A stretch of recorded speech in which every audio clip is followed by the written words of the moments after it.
This conference will now be recorded. All right, morning everybody. This is February 24th, 2021, and it's 9 o'clock, and here is our Ben Premier Real Estate office meeting. First thing I wanted to chat about a little bit is what's been happening as far as COVID requirements within our office. And you know, we adhere to whatever the governor requires as much as possible, and when there's questions on it, I'm often referencing what OAR is telling us their interpretation of what the governor's orders are. For instance, when we were on the strictest lockdown, I did ask, and our office is technically closed to the public, I asked OAR, can we, if people are outside looking at the flyers in the window, can we walk out and talk to them? We're outside, is that legal? And they came back and like, yeah, that's fine. There's nothing wrong about talking to people outside. So that's what we've done. Now, this is what the governor's orders say regarding masks, face coverings, and face shields effective February 10th. So this is the most recent official orders. And if you look here, it talks about when are masks required. And so this is basically saying when you're home, you don't have to wear a mask. When you're in your own personal vehicle, you don't need to wear a mask.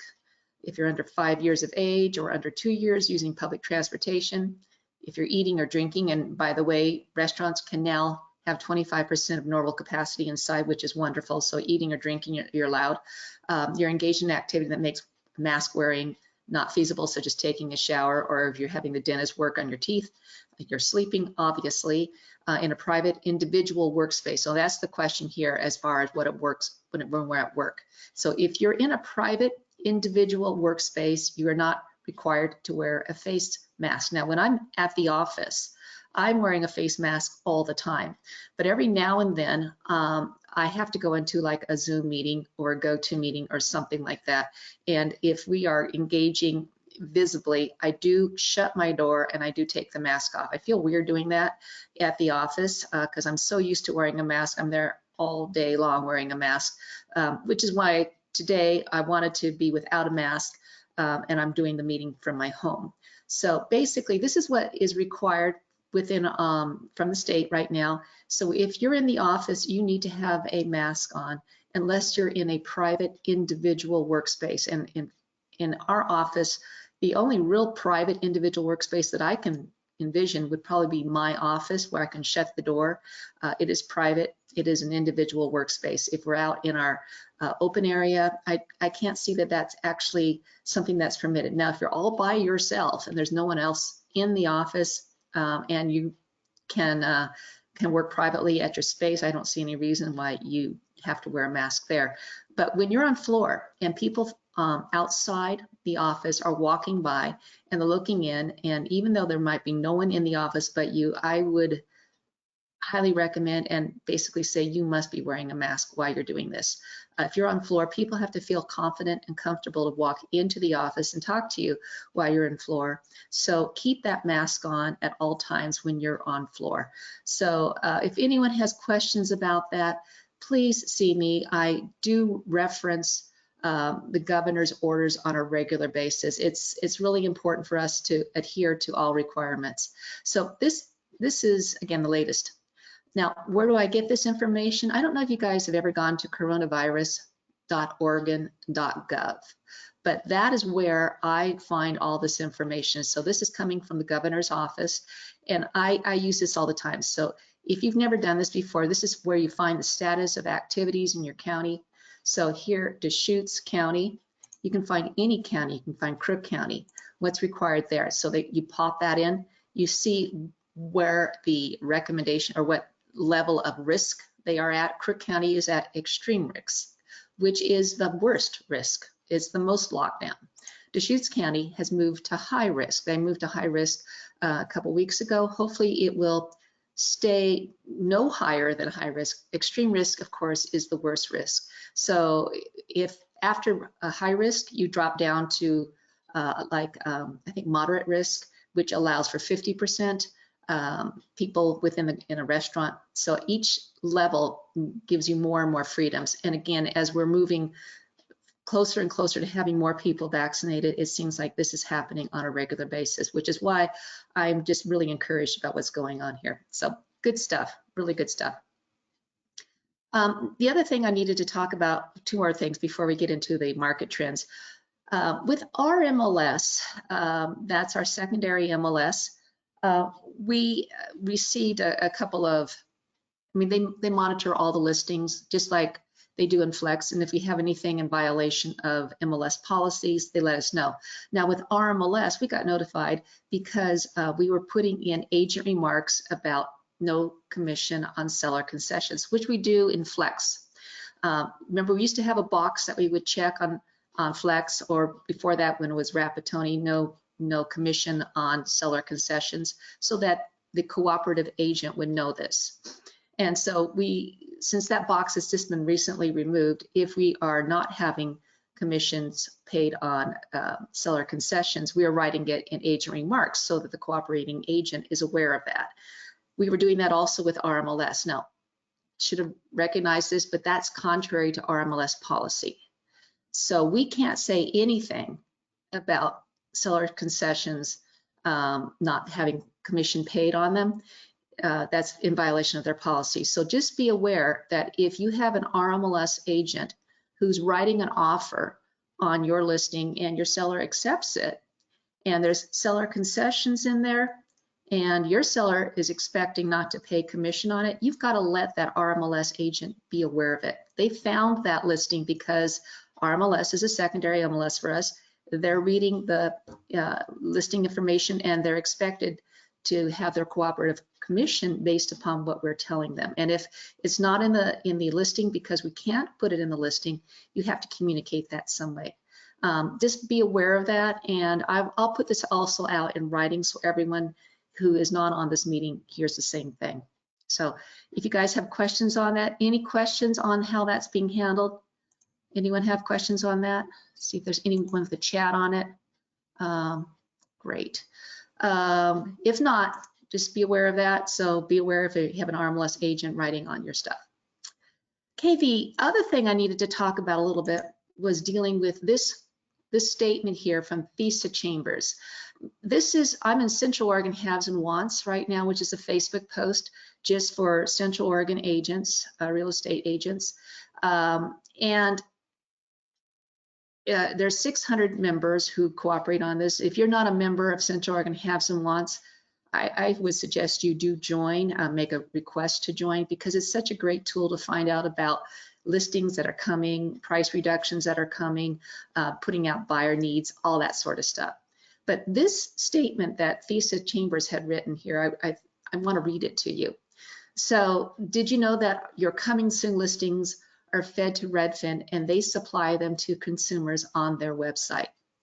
I'm working furiously to make this stop, but in the meantime, if you do not want your coming soon feeding to the competitors' buyers while your listing is in coming soon status, go to the tab for broker distribution and mark no to all. Now you'll have to manually go in and change it before you go active, but I did ask them, I'm sick of them having an unfair advantage. Basically, coming soon listings do not go out on an IDX feed. They do not go up, so anyone's public website is showing coming soon listings. The intent of coming soon listings is just so that all agents are aware of listings that are going to be hitting the market soon. It's a way for you to be aware of it. If your client drives by a sign that's up and their search app doesn't reflect it, they can call you and you can look it up on coming soon, say, oh, this is coming soon. It's going to be a 3-bedroom, 2-bath, 1,700 square feet, listed at $550. Let me call the listing agent to find out what the status is on them. When's it going to be active so we can show it? That's the intent of coming soon. However, what is happening with certain websites, in particular Redfin, they have a way that when their buyers subscribe on their website, they are backdoor and they're able to see what comes in on a VOW, a virtual office website. And so Redfin buyers are seeing in that means the coming soon listings. This is really providing Redfin buyers knowledge that is not easily available to other buyers out there. And I have to say that 2 days ago, I serve on a committee that is part of our shared database with Southern Oregon and Klamath Falls. We discussed this topic for over an hour about what can and cannot legally be done. So because the limitations on Flex are that they have shut off coming soon listings from going out on IDX feeds, which is the intent, but they cannot shut them off going to a virtual office website, so a backdoor for some brokerage's website. However, something that you can do as an agent, and let me pull this up here. I've pulled up Flex, and I've gone to my contact management for my clients. I'm here with my husband, who's always my test client, and you can set up a subscription if you wish to search for coming soons. So I'm going to create a new search. I'm going to go to residential. I'm going to search for coming soon within a parameter. And then I can set this up, as setting up a new subscription for my husband so he can see all coming soon listings. So if you want to have that opportunity available to your buyers and they want to know what's going on with coming soon, I mean, we know with this market as tight as it is, it's almost a feeding frenzy for anything new that hits the market with multiple offers there. So just be aware that the way you can help your clients be aware of what's coming soon is by setting them up on a subscription, if you wish. So until we come to some other resolution, it's a way of trying to keep this fair between Redfin and all of the rest of us. So that's something that you can do. So if you have questions on that, let me know. Happy to help with that. If not, moving on to the next thing, which is basically our topic of today. So let me start our slideshow. And so let's go on what's been happening in the national market. And again, this is based upon our January figures. I normally would have done this meeting a week ago, but we did our awards and as a result are a little delayed on it. But I think it's important for us all to be aware that existing home sales, this is across the country, totaled 5.64 million in 2020, which is up 5.6% from 2019 and the most since before the Great Recession. That is huge. Who would have thought in 2020 we would have more sales in COVID world than we did in 2019? And 2019, of course, was an outstanding year. So here's the transaction forecast. What's going to happen in 2021?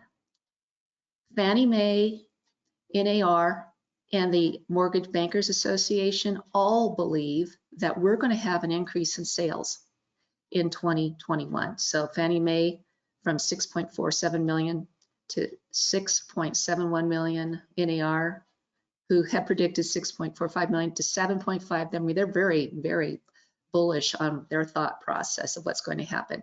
And the Mortgage Bankers Association, again, up to 7.18 million.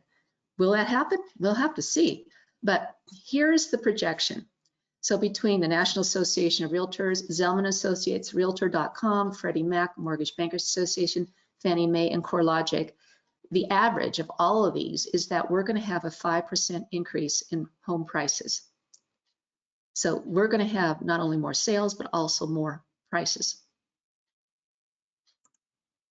So what's going to happen with mortgage rates, which we know has been a real huge plus in having people be able to purchase homes. So if you look, this is what is the actual mortgage rates.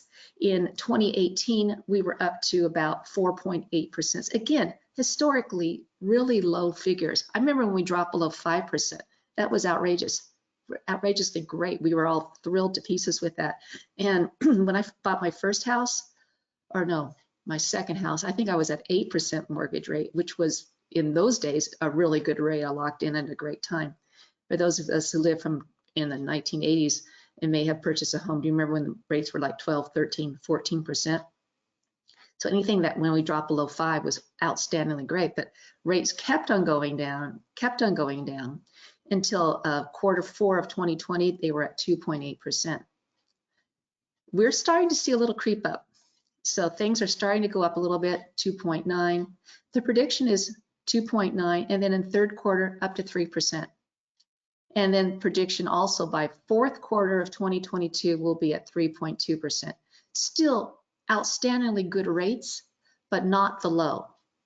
And so with this in mind, if you're working with clients who are looking to purchase a home with a loan and really want the best rate possible, obviously, which would enable them to have more buying power, let your clients understand that the prediction is that rates are going to start creeping up.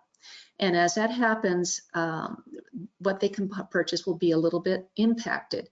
So now is a perfect time to be buying if you're buying with a loan. Of course, finding that house is the added challenge.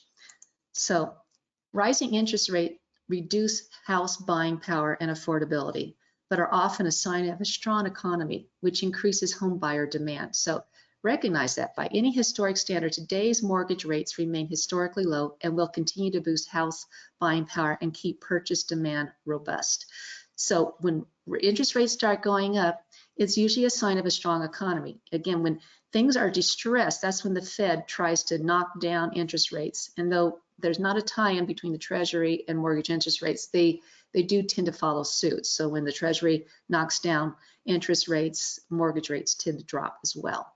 So just be aware, with interest rates going up, that means we're thinking the economy is improving, and that's the prediction as well. So mortgage rate projections, again, going up by first quarter of 2022, about 3.17%. Everyone's predicting an increase, all of them. So we'll have to see what actually happens, but with all the big guys all thinking this is going to happen, this is a good knowledge for you to have when you're working with your home buyers. So where will listings come from in 2021? That's the big question as well, because we all know that listings are a key. We get a new listing, it sells. There's such a feeding frenzy on listings. So here's one place that people are thinking. Some people will feel comfortable listing their home during the first half of 2021. Others will want to wait until the vaccines are widely distributed. This suggests more inventory will be for sale in late 2021 and into the spring selling season in 2022. So that's the thought process. As we get more and more vaccines, people will feel better about listing their homes.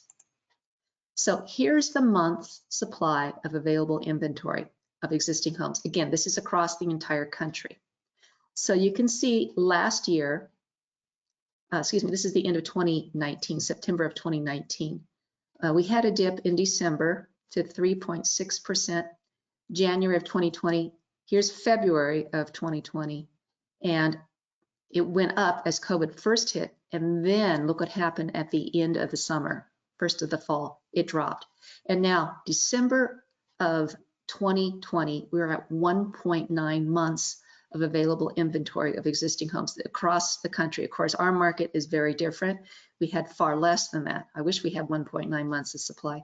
But when you compare what that was in December of 2020, compared with December of 2019 at 3.6%, you can see this huge decrease in the months of available inventory of existing homes. There are housing shortages across the entire country. So total housing inventory at the end of December totaled 1.07 million units, down 16.4% from November and down 23% from a year before. That was December of 2019. Unsold inventory sits at an all-time low of 1.9 months supply at the current sales pace, down from 2.3 months in November and down from the 3-month figure recorded in December 2019. NAR first began tracking the single-family home supply in 1982. So December of 2020, the lowest figure ever that NAR has ever tracked across the country. So just be aware that lack of inventory is not unique to Bend, but it's actually exacerbated here. We have such little inventory. So this is also a thought process about what's going to happen as we come out of COVID, consensus view of work from home. So in 2019, prior to COVID, there were about 6% of the United States workforce working from home. In 2020, it went to 21% stay-at-home orders. Also, people recognizing that even when the office is open, that maybe they could still keep on working from home. So prediction here, in 2021 fall, they're expecting 18% to be working from home. And then in 2022, prediction is 12%. So when you compare it, 2022 from 2019, the actual figure of 6%, they're expecting that we're going to have an increase about double on a historic basis of people working from home. I think if nothing else, COVID made people recognize that, and businesses recognize that as long as people can be working from home and production level is still high, well, you know, it's a benefit to those workers. They don't have the commute time. They don't have to, they have more time to be at home with family and friends. It's led a lot to the thought process of what's happened in Bend with people moving here because they can work from home and yet live in a place that they really can enjoy the lifestyle. Also, a lot of businesses are recognizing as well that they may not need as large an office space. Within our own building, G5 has moved out of the office. They have the majority of office space on the second, third, and fourth floors, and they have entirely moved out. So be aware we have a lot of empty office space above us, but also they are recognizing they did not need this much space. I talked with a couple of people from G5 probably 6 months ago. I asked them because they were all working from home, and I ran into a couple of people who were coming into the office. I said, "What are you guys doing?" And this is back when they were allowed to come back to the office. And they said, well, they surveyed their 300 workers, and they said of the 300 people who were working from home, they said 200 of them really prefer working from home. So they didn't know at that point what they were going to do ultimately, but they have moved out of our space. And I think they've moved to and I don't know this for a fact, but I think they've moved to a smaller space in the old mill area. As a result, I think they are not putting out as much money in their rent. And so if you're involved with commercial real estate at all, I think you will start seeing more opportunities available for people who need to rent office space. You should probably find that asking rental prices will be dropping just because there's going to be more and more of that available. But anyway, this is the consensus view of what's going to happen over time. More and more people, you know, maybe double the amount we had in 2019 actually working from home. So what about new home sales? So both with new home sales activity, both mortgage applications and home sales ran at a pace considerably ahead of 2019, showing the ongoing strong growth in housing demand and new residential construction. That is so true. We have builders building as fast as they possibly can, and as quickly as they can, those homes are being snapped up. So recognize the more builders can build, the more, I mean, there's so much demand, they will be selling their properties. Here is the top 3 reasons homeowners didn't put their house on the market in 2020. This is a survey that was conducted. So why did sellers not put their house on the market in 2020? So 31% had financial uncertainty, excuse me, and that's true. Think about, will people be losing their jobs? A lot of people did lose their jobs. They weren't sure what to do. 34% felt life is too uncertain right now. I get that, totally understand that. Didn't know what's going to happen. How long is that pandemic going to last? Initially it was 2 weeks to flatten the curve, and that spread out another 2 weeks, another 2 weeks, and before you did 2 months. Before you know it, we've been a whole year into this. And then also 25% of them have been concerned about COVID-19 health concerns. Makes sense. People who do not want people coming into their home who may be carriers. Get that, totally understand that. Now, the thought here also is as more and more vaccines get into arms, more and more people become, I shouldn't say immune, but at lessened risk, great lessened risk of getting sick from the illness, people will have more confidence and hopefully more inventory will hit the market. So another thing we've been thinking about as well is what's happened with foreclosures. So this has been a concern that a lot of people have had as people have lost their jobs. And we know a lot of people moved into forbearance. So what really has happened, and this is the cumulative forbearance exits from the period from June 1st of 2020 through January 24th of 2021. This is really recent data. So of all the people who entered into forbearance, almost 52% are paid in full. So all those loans were paid out in full, either from making their monthly payments, paying their loan, or past due payments were brought current. So the loans are current. 33% have worked out a repayment plan, which is wonderful, either loan deferral, which is tacking on the payment at the end of the loan, or having some sort of a loan modification. But there's still 15.3% in trouble. So, but the one huge plus about that, with the 15.3% still in trouble, they either have no loss mitigation plan, or else they're now inactive foreclosure, they're doing deed in lieu or short sale or something, is that a lot of them still have equity in their pockets after they sell their home. So given the huge price gains recently, we don't think many homes will have to go to foreclosure. I think homes will just be sold. This is from Lawrence Young, who's the chief economist at NAR. He believes, and this is true, there will be cash left over for the seller, even in a distressed situation. So that's a bit of a silver lining in that we don't expect a massive sale of distressed properties. This is not going to be like 2010, in which we were selling foreclosures and short sales all the time. It's not going to happen. I shared with you last year, we had one home that was in pre-foreclosure.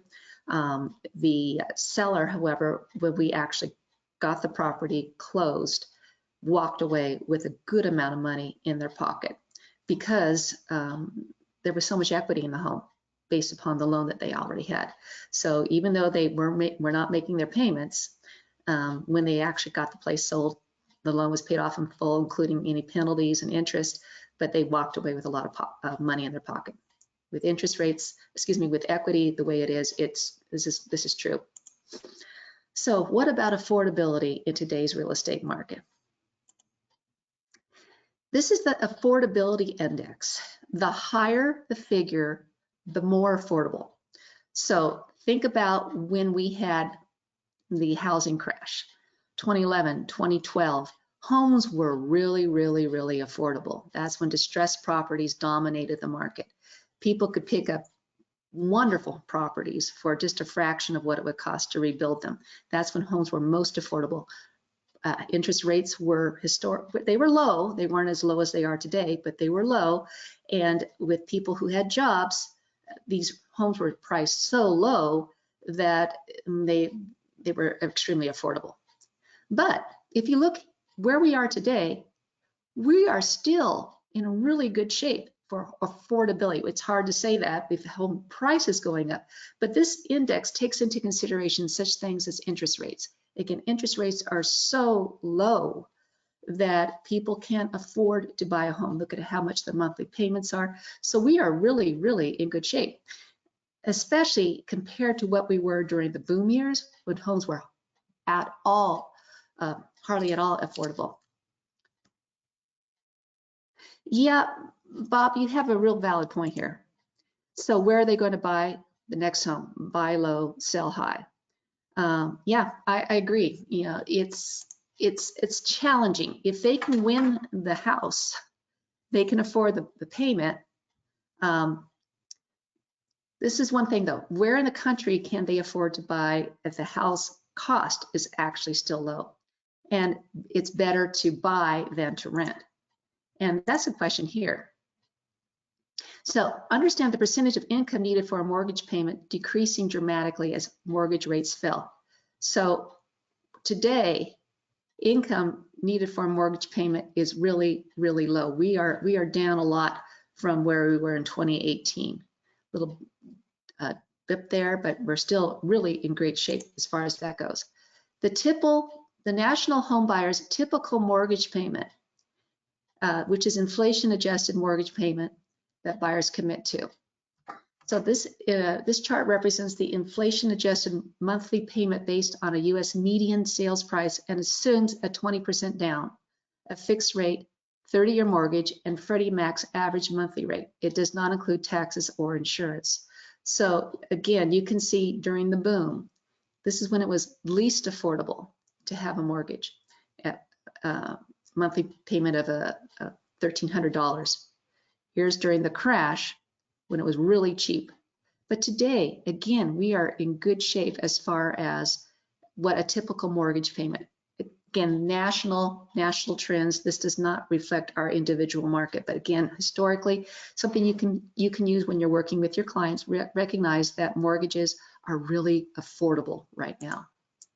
And then once you include the equity benefit of price appreciation, owning made more financial sense than renting in 48 out of the 50 top markets, with the only exceptions being San Francisco and San Jose. So when you use this thought process here, renting only makes sense in San Francisco and San Jose if you're looking for what makes the most financial sense in the top 50 markets. So it still makes sense even with high prices. Because if you think about it, if you can somehow get a $300,000 home and that home is increasing in price value by 5% per year, that means at the end of the year, your home is worth $315,000, which makes sense that your mortgage payment, you're building equity every time you make a mortgage payment. People do not follow the best leaders. They follow the ones they understand the easiest. So the thought here is these tools will enable you to be able to work better with your clients, understanding what's happening on a national basis, and then also understanding what's happening in our local market. So let me get out of that and let's go to what's happening in our local market. So when we look at what's happened within our own brokerage, and I like to compare each month from the previous year. So January of 2010, pre-COVID, was an outstanding month for us. Excuse me, January 2020. This is a mistake here. Sorry, it should be January 2020. January 2020 was really a great January for us. January, December, January, February are usually slow months, and we were booming last January before COVID hit. We had 18 new listings. In 2021, we had 14 listings, so we were down a little bit on our listings.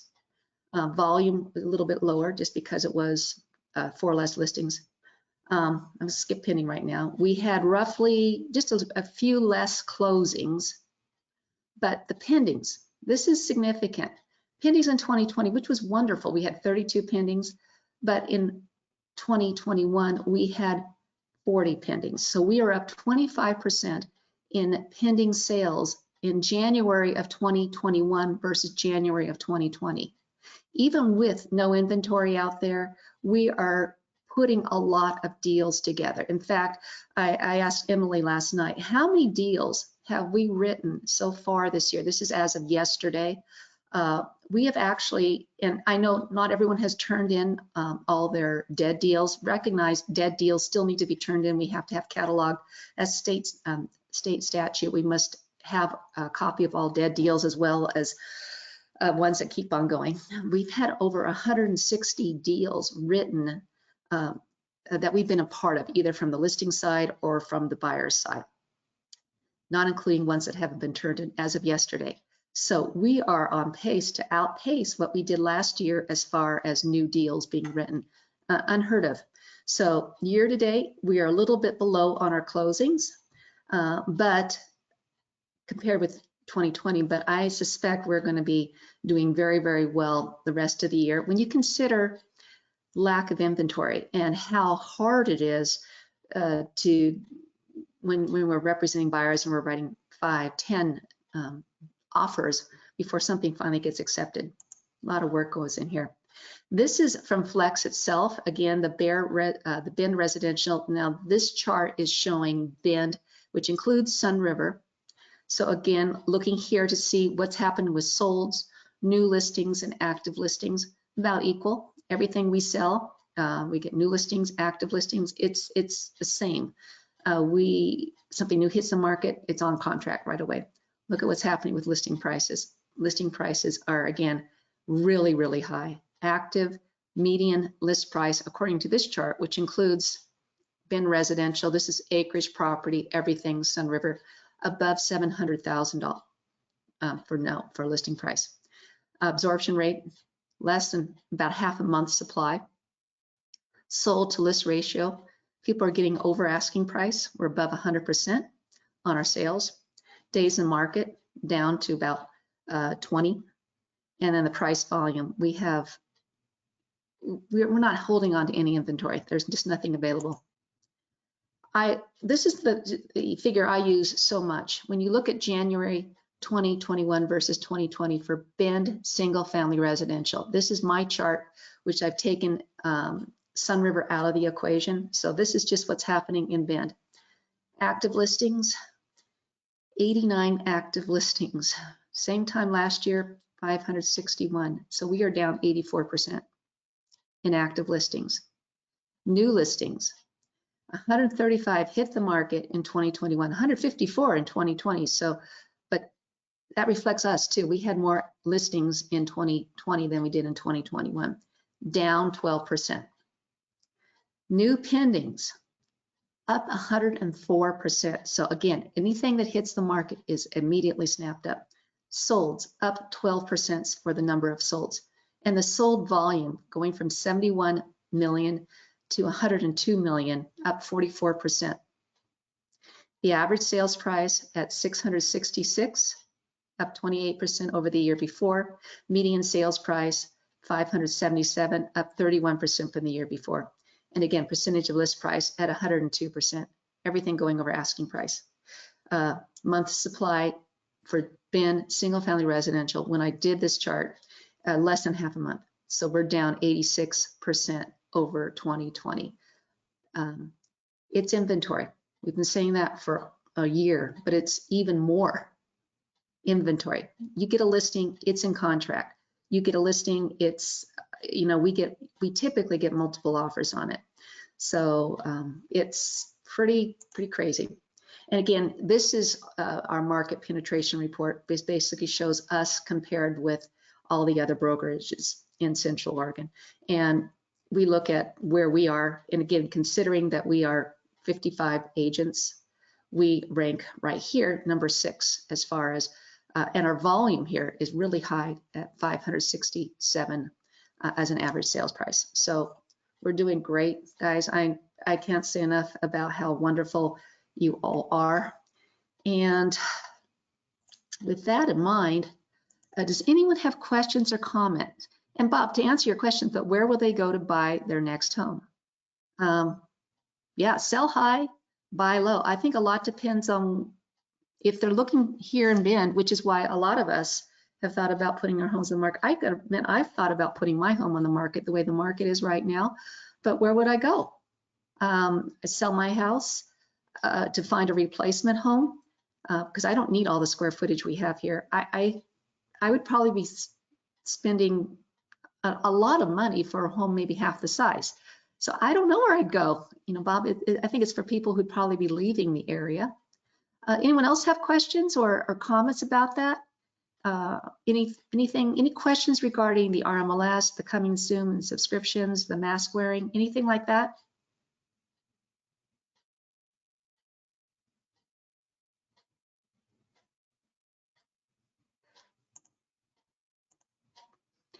Anyone have any comments at all? Any questions on anything?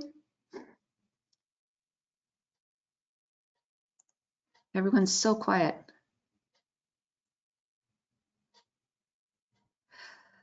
Okay, well, if you have no comments or questions on anything, hopefully this all makes sense for you guys.